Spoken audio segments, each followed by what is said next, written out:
Doctor Chinnamail Anji Reddy గారు ఉమ్మడి కరీంనగర్, ఆదిలాబాద్, మెదక్, నిజామాబాద్ పట్టభద్రుల బీజేపీ ఎమ్మెల్సీ అభ్యర్థిగా మీ మద్దతు కోరుతున్నారు.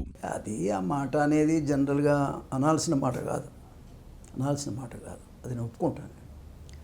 కానీ ఒక ఎమోషనల్గా జరుగుతున్నటువంటి అన్యాయాల మీద, జరిగిన అన్యాయాల మీద మాట్లాడినటువంటి ఒక సందర్భమే కానీ ఒక కులాన్ని తిట్టాల్సిన అవసరం లేదు. కులం కాదు ఇక్కడ, మనసులో ఉన్నది ఏంటంటే నాయకులు. ఇప్పుడు 1+1 ఇద్దరు అయిన తర్వాత పేరు అనేది పెట్టి మాట్లాడలేం. ఇప్పుడు నిజంగా చెప్పాలంటే 4-5 రెడ్లు ఉన్నారు అనుకోండి, రెడ్డీస్ అనేది వస్తుంది పదం, అంతేగాని కులం కాదు అక్కడ. మీ మనసులో ఉన్నది వేరు. ఒక్కోసారి అసందర్భంగా కొన్ని విషయాలు రావటం కూడా జరుగుతుంది. అది వాస్తవంగా కులాన్ని అనటం పొరపాటు. Hats off to your honesty sir. ముఖ్యంగా ఆన్ రికార్డ్ సాక్షిగా మీ నిజాయితీకి హ్యాట్స్ ఆఫ్ చెప్తున్నాను. విషయం ఏమిటంటే సందర్భం ఏమిటి, అసలు పెట్టిన మీటింగ్ యొక్క ఉద్దేశాన్ని మీరు పక్కకు నెట్టేసి ఏదో ఒక మాటను పట్టుకొని దాన్ని చిలువల పలవలు చేయడం కూడా కరెక్ట్ కాదు. ఉద్దేశం ఏమిటి? వ్యవస్థను కొన్ని వర్గాల వాళ్ళు దోసుకు తింటున్నారు.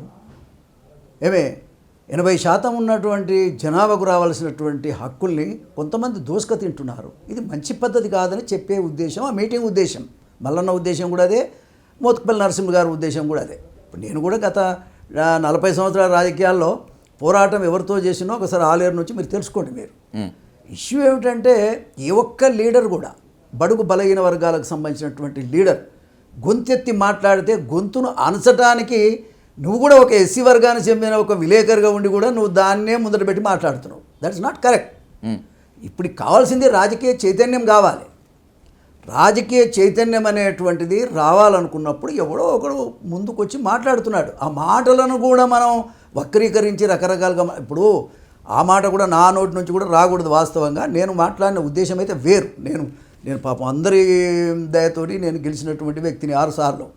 ఇక్కడ పాయింట్ ఏమిటంటే అసలు వ్యవస్థలో ఇన్ని లొసుగులు ఉన్నాయి.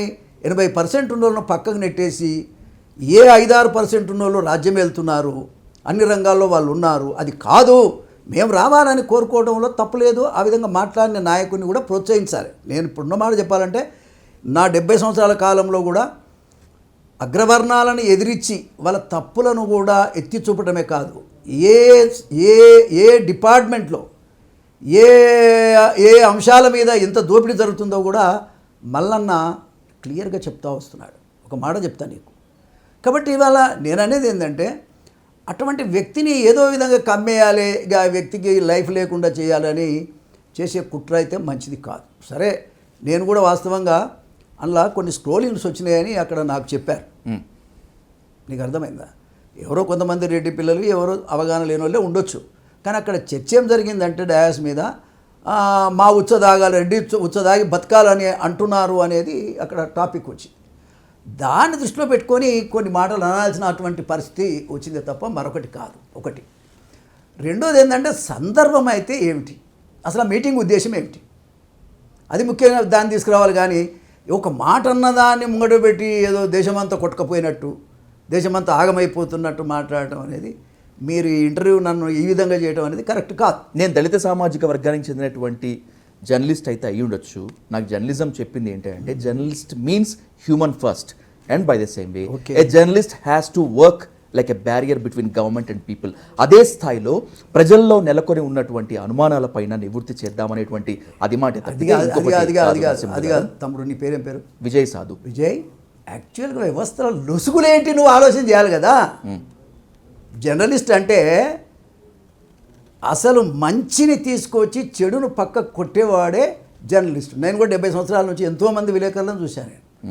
ఇష్యూ ఏమిటంటే ఇక్కడ పదాన్ని ముంగడ పెట్టి ఫస్ట్ క్వశ్చన్ మీరు అదేయటం అంటే ఏ ఉద్దేశంతో మీరు మాట్లాడుతున్నారు, ఎవరిని కార్నర్ చేద్దాం అనుకుంటున్నారు? ఈ సమాజంలో అది కదమ్మా, 70 సంవత్సరాలు I'm a service oriented person. Exactly, I did so much of service to the people. అవును. ఒక మాట చెప్తాడు, మీరు ఫస్ట్ క్వశ్చన్ అదేసి మనుషుల్ని టార్గెట్ చేసే పద్ధతి కరెక్ట్ కాదు. వ్యవస్థ గురించి మాట్లాడుతూ అది కూడా ఒక పాయింట్. తప్ప రైట్ అని నేను చెప్పాను కదా, అది రాంగ్. అది తప్పకుండా నేను మిమ్మల్ని చెప్పేది విషయం ఏంటంటే నా స్థాయి లీడర్ను మీరు అట్లా అడగొద్దు, ఫస్ట్ పాయింట్. రెండోది ఏంటంటే అసలు ఉద్దేశం ఏమిటి, మీటింగ్ ఉద్దేశం ఏమిటి? మల్లన్న మాట్లాడే దాంట్లో తప్పేమున్నది?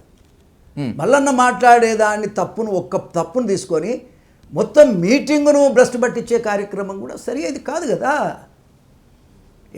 ఎవడన్నా ఒక బీసీ కమ్యూనిటీ నుంచి, ఎస్సీల నుంచైనా మేము ఉన్నాం, బీసీల నుంచి ఎవరు కూడా అసలు వాస్తవంగా బీసీలను చైతన్యం చేసే పద్ధతిలో ఇంతవరకు మాట్లాడినోడు ఎవరు లేరు, ఒక మల్లన్న తప్ప. ఒక మాట చెప్తాను. కాబట్టి ఆ మల్లన్న అనేటువంటి వ్యక్తి ఒకటి రెండు పొరపాటు జరిగితే జరిగి ఉండొచ్చు, కానీ మీటింగ్ యొక్క ఉద్దేశం ఏమిటనేది మొదట గమనించవలసిన అవసరం ఉంది.